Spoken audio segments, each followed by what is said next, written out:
Olá pessoal, me chamo Natália, sou professora de português do primeiro ano do meu primeiro AIB, mas eu estou aqui hoje para apresentar esse conteúdo para todos os alunos do primeiro ano do Ramo de Caixas, trabalhando em parceria aqui com a professora Vanessa e a professora Eliana.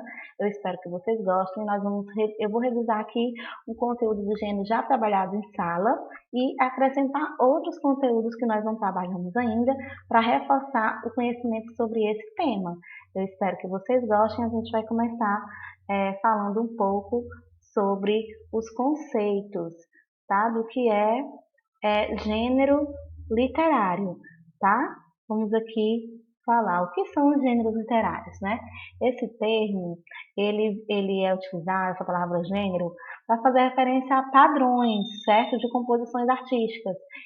Os textos literários, eles têm alguns padrões, e com base nesses padrões, certo? Ele foi dividido em três gêneros, tá? O primeiro é o gênero épico ou o gênero narrativo, certo? Que ele consiste em quê?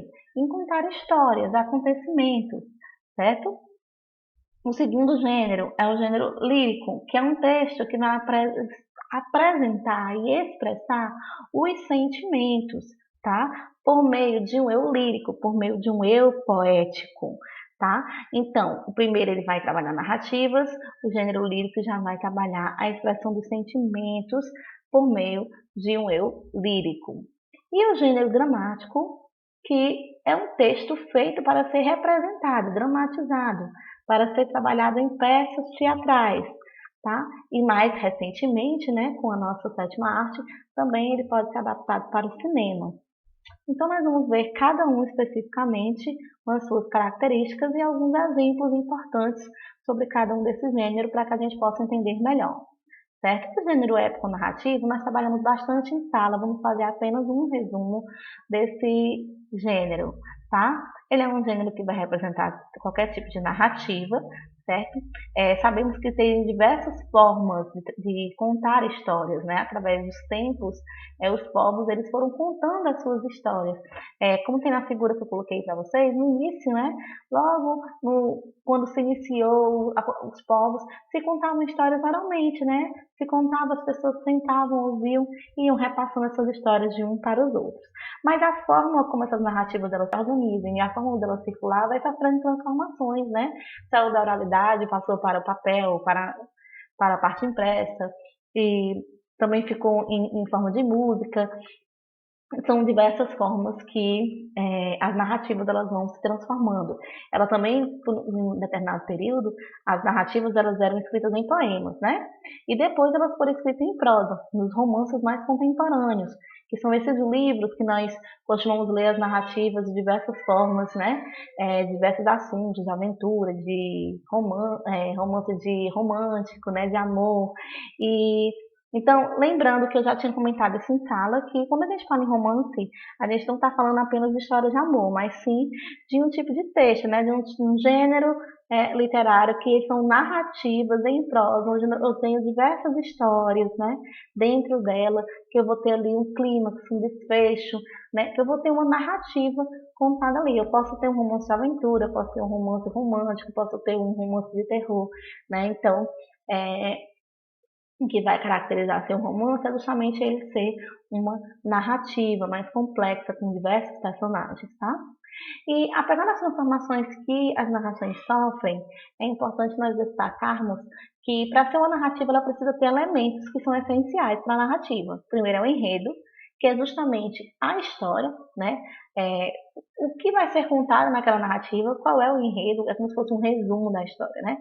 É, uma sinopse, quando você vai assistir um filme, você quer saber mais ou menos do que se trata, você vai ler a sinopse, então aquele é o enredo. Tem que ter o narrador, né, a pessoa que conta a história, pode ser alguém que esteja fora da história, ou pode ser um próprio personagem. E eu também tenho que ter personagem, nem que seja um, tá? Mas tem que ter. Pode ter diversos. Geralmente os romances, eles têm vários personagens, né? Contos e crônicas já tem menos personagens. E assim por diante. Eu posso também ter só um, né? E ter um texto apenas é, com um personagem tratando ali de um monólogo, né? Tenho que ter o tempo, ou seja, eu tenho que saber quando se passa essa história, se se é no século passado, se é atualmente, se tem uma ordem cronológica, se vai contar a história de uma forma cronológica, se ela vai para o futuro, se ela volta para o passado. Enfim, o espaço onde essa história é contada, né? Qual a cidade, qual a localidade, qual o ambiente, tá? São elementos essenciais. E o gênero épico, como eu disse, vai sofrendo transformações logo no início do período clássico, ali na Grécia e na Roma Antiga, né, eram muito comuns, né, os gêneros épico ele ser visto como textos de epopeias. O que são epopeias, né? As epopeias são narrativas que elas são focadas em feitos extraordinários, né, fantásticos, e geralmente são feitos por heróis que têm um cunho de trazer, né, uma representação de um povo. Né? E eles vão enfrentar coisas incríveis, né? Eles vão enfrentar seres fantásticos, dragões, né, medusas e gigantes, vão enfrentar coisas fora do comum. E geralmente os deuses, né? Nós estamos falando de período clássico, Grécia e Roma, que existe ali uma mitologia, né, de deuses muito presente, muito forte. Então, esses deuses, eles estavam ali em toda a narrativa, em toda a história, ajudando ou atrapalhando, né? Eles estão sempre ali interferindo de alguma forma. E o herói das epopeias, né, ele tem essas características. Representa um povo, ele não está ali para si mesmo, ele não está ali travando aquela batalha para si mesmo, mas ele está travando aquela batalha para um povo, ele representa um povo. Se a história está passando na Grécia, então ele representa o povo grego. Se está se passando em Roma, ele está representando o povo romano. E ele sempre tem uma missão, o herói ele sempre tem uma missão, certo? E ele tem que cumprir essa missão até o fim. E o comportamento dele é exemplar para cumprir essa missão, né? Ele está ali para fazer essa missão, para compor essa missão, e ele tem que ter um comportamento exemplar até o fim dessa missão, certo? Aí nós temos aqui algumas obras que são muito conhecidas, as principais obras das epopeias clássicas. Nós até trabalhamos em sala o filme, né, da Odisseia. Aí tá aí o Odisseu, né, que era o herói dessa epopeia. A missão dele era retornar para casa depois da guerra de Troia, né? A Ilíada ela já vai tratar a primeira parte dessa história, né, que é justamente a própria guerra de Troia, que o herói aí da Ilíada é Aquiles, né, que é um semideus, né? Então ele vai enfrentar também coisas extraordinárias, aí vai falar da força dele, do poder dele, que ele tinha apenas uma fraqueza, né, que é o calcanhar de Aquiles. Então são coisas assim, e os deuses estão sempre interferindo nas histórias. Nós vimos bem isso no filme que nós assistimos, né, para poder exemplificar melhor essa história aí da Odisseia. E nós também sabemos que existem as epopeias de imitação, as secundárias, que são aquelas que vieram depois do período clássico, com o mesmo estilo, com as mesmas características, né? Aí eu trouxe aí um exemplo dos Lusíadas, que é uma epopeia portuguesa que vai falar sobre as grandes navegações de Portugal, e Portugal aí vai ser exaltado, e Vasco da Gama, que é o herói, ele vai representar o povo português, vai falar da força do povo português, que vai chegar e vai encontrar novas terras, né? E vai conseguir território para Portugal para ficar cada vez mais potente, mais importante e imponente. Né? Então aqui nós temos essas obras das epopeias. E temos também o gênero épico aqui, falando das narrativas mais modernas, né? Que surgiram ali os romances a partir do século XVIII, né? Que os heróis agora não são mais tão no sentido de extraordinários, mas eles são mais humanos, mais comuns. E ele agora, uma das características, ele representa um indivíduo. Ele não vai representar um povo, uma nação, mas uma pessoa. Né? Ele vai enfrentar problemas do cotidiano, sem a ajuda de Deus. Os deuses não estão ali para ajudá-los. Né? Ele vai enfrentar os seus problemas sozinho. Ele tem a força de caráter dele. Essa força de caráter é que faz ele continuar ali nas suas aventuras, das suas dificuldades. E ele vai tentar justamente sobreviver ali nessa sociedade mais opressora, que ele vai tentar viver a sua própria vida, enfrentar os seus próprios problemas em detrimento ali do coletivo, porque às vezes a sociedade quer impor uma certa forma de viver que aquele herói do romance moderno ele não quer, ele quer um outro tipo de vida, ele quer um outro tipo de história, né? Trouxe aqui algumas narrativas mais modernas para a gente poder dar um exemplo, né? Nós temos aí o Conde de Monte Cristo, né? que vai falar sobre vingança, né? O herói aí ele é o protagonista, podemos até chamar assim, será que ele é o herói ou o anti-herói? Porque ele vai falar de vingança, né? Você vê como já tem uma transformação aí do herói com relação às epopeias. Ele vai, sabe, travar um problema pessoal, não é do povo, é dele. Ele está querendo se vingar, né? Dom Quixote que é um texto clássico aí da Espanha, né? Ele também vai querer viver a sua história querendo ser um cavaleiro, né? Ele quer ser um cavaleiro, então ele quer enfrentar, ter aventuras, quer enfrentar guerras de pessoas é, para ser esse cavaleiro. Robinson Crusoe, ele vai ter aventuras marítimas, né? Que é uma literatura inglesa aí. Ele quer conhecer novos lugares, ele acaba se virando um náufrago e vai para a ilha e passa lá muito tempo, né? Anos ali tentando sobreviver e sair daquela ilha. Então são sempre histórias individuais, nada a ver com o povo, nada de extraordinário, não tem seres mitológicos, não tem nada externo interferindo. Trouxe aí também aí 3 obras da literatura brasileira, o Ateneu, Memórias Póstumas de Brás Cubas, que aí também é um diferencial, que é um morto que fala da história, né? Ele está morto e conta a história dele, né? De como ele viveu, do que ele fez, das coisas boas e ruins que ele fez, né?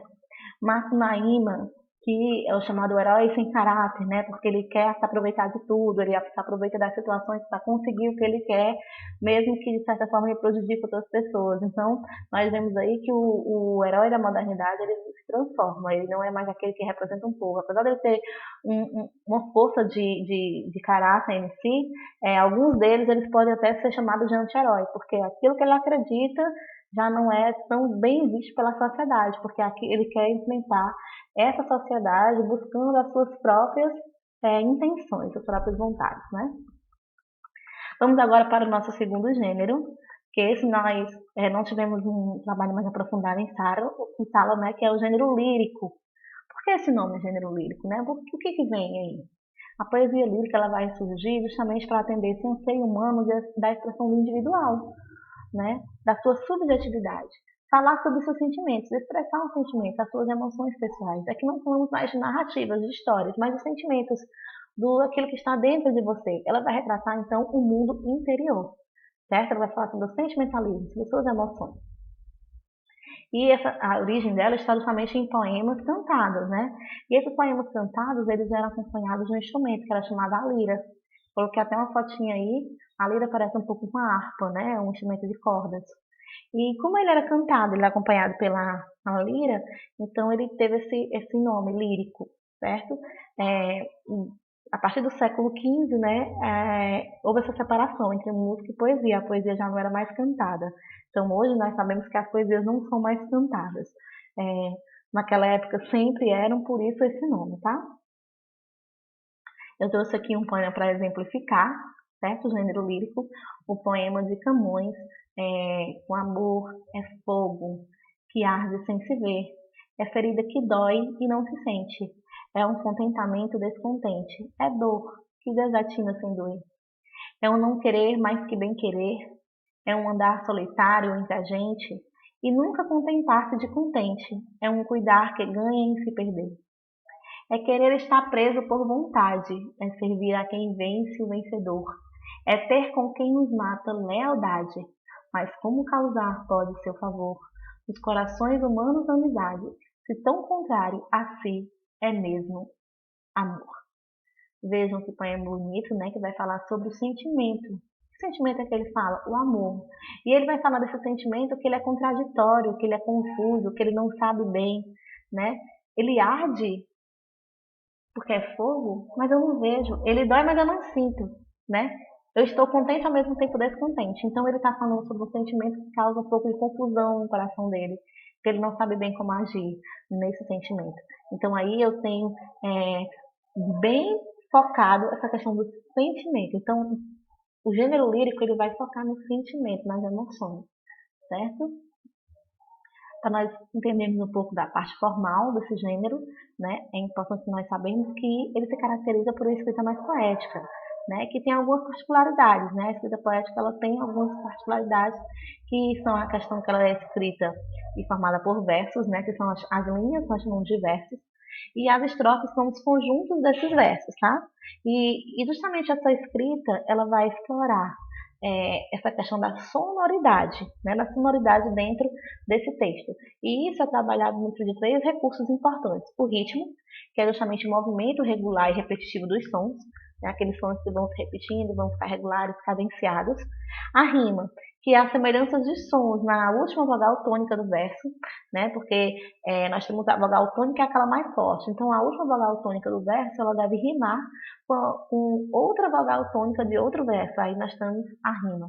E o metro é o número de sílabas métricas de um verso, né? Quantas sílabas tem naquele verso, né? Que são elas estão tendo o mesmo metro, elas estão seguindo a mesma contagem de sílabas. Isso é importante para dar justamente esse ritmo, essa sonoridade, certo? Vamos ver aqui um exemplo para a gente poder entender melhor mais na frente, tá? Também queria dizer para vocês que nós temos tipos, né, de estruturas do gênero lírico de poemas, né? As composições mais conhecidas, tá, dessa estrutura são essas 4 aqui: a elégia, que é um tipo de poema que ela vai enfocar na morte de alguém, vai falar sobre a morte de alguém, sobre aquela pessoa, né, antes de, por ela estar morta naquele momento, é uma forma de homenageá-la, né? A écola, que retrata aí a vida dos pastores em ambientes campestres, um período mais bucólico aí, nos séculos anteriores, trabalhava muito essa questão do tema pastoril, né, do campo. Também, no período clássico, aí se trabalhava muito a ode, né? O que é a ode? É um poema que ele vai exaltar valores nobres, ele vai louvar, ele vai exaltar a pessoa ou alguém falando das suas grandes feitos, das suas características. Então ela vai trabalhar ali o sentimento que se tem por aquela pessoa. E nós temos aí o soneto, que ele é mais caracterizado por sua forma, que é uma das estruturas poéticas mais conhecidas, né? Que é um poema de 14 versos, que eu tenho 2 estrofes de 4 versos, que é chamado de quarteto, e 2 estrofes de 3 versos, que é chamado de terceto, né? Então aí compõe o soneto. Aí, como eu disse para vocês, que nós íamos ver um poema aqui um pouco divididinho, para a gente entender essa questão de verso, né? De estrofe, de ritmo, rima, tá? Percebam que esse poema aí do Fernando Pessoa, Viajar, Perder Países, né? Eles vão ter 3 estrofes, que são 3 conjuntos de versos, né, separados aí. Em cada uma dessas estrofes, eu tenho aí 4 versos, então eu tenho 3 quartetos, tá? E percebam que essa primeira estrofe, ela tá divididinha aí em sílabas, tá? Eu tenho aí um travessão, travessão não, perdão.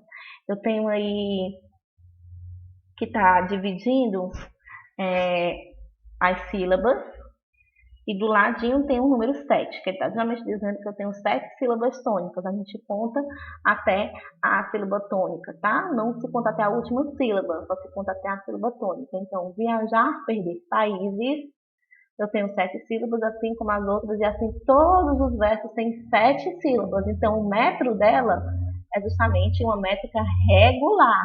É uma redondilha maior, porque tem 7 sílabas tônicas. Aí a rima é justamente aí o finalzinho do verso, né? O finalzinho do verso, aí eu vou ter a rima países, que vai rimar com raízes. Eu vou ter constantemente, que vai rimar com somente. Então eu tenho aí a rima A e a rima B na primeira estrofe. Na segunda estrofe eu já tenho a rima C, que é mim, né? Que vai rimar com fim. A rima D, que é seguir, que vai rimar com conseguir. Vou ter aí na última estrofe o em, né? Que a rima é viagem, passagem. F aí o meu com céu, tá? Aí nós chamamos de rimas cruzadas. Por quê? Porque eles alternam, né? A rima entre um verso e outro, tá? Só para a gente poder entender essa questão da métrica, da rima, e é justamente isso aí que vai causar sonoridade para o poema. Vamos para o nosso último gênero, o gênero dramático, tá? Esse gênero, ele foi feito para ser representado, portanto, então ele é a voz narrativa aí não é um narrador, mas sim os personagens, são os personagens que narram a história, tá? Porque ele é escrito com diálogos ou monólogos se for apenas um personagem. E esse texto ele vai apresentar umas indicações cênicas, ele vai auxiliar a representação, que são chamadas de rúbricas ou então didascálias, que é justamente anotações que vão guiar o ator durante a peça. Indicações de cenário, de vestuário, de como se comportar, de como entrar na cena, a situação que está ali. Então, são as indicações cênicas. Não temos narradores, o que tem aí são justamente as rúbricas ou então as didascálias que vão dar essas indicações. E quem conta a história é o próprio personagem, tá? Observem aqui que o texto dramático ele vai estar dividido em atos e em cenas, tá? E o nome do personagem ele vai estar sempre antecedendo ali, né, o diálogo, antes dele falar, é o que vai indicar o que ele vai entrar. Aí eu trouxe aqui um exemplo, né, um texto adaptado da peça do Romeu e Julieta.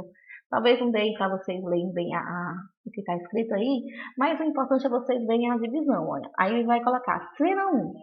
Aí vai ter o prólogo, que é justamente uma indicação de como está acontecendo o desenrolar da história. Ele vai dizer assim: na Bela Verona, duas famílias de igual dignidade, levadas por antigos rancores, desencadeiam novos distúrbios, onde o ódio tinge de sangue as mãos de seu cidadão. Aí ele vai continuar aí narrando, né? Romeu e Julieta, acometidos por um lastimoso fim que até os dias de hoje sobrevive intacto e invencível.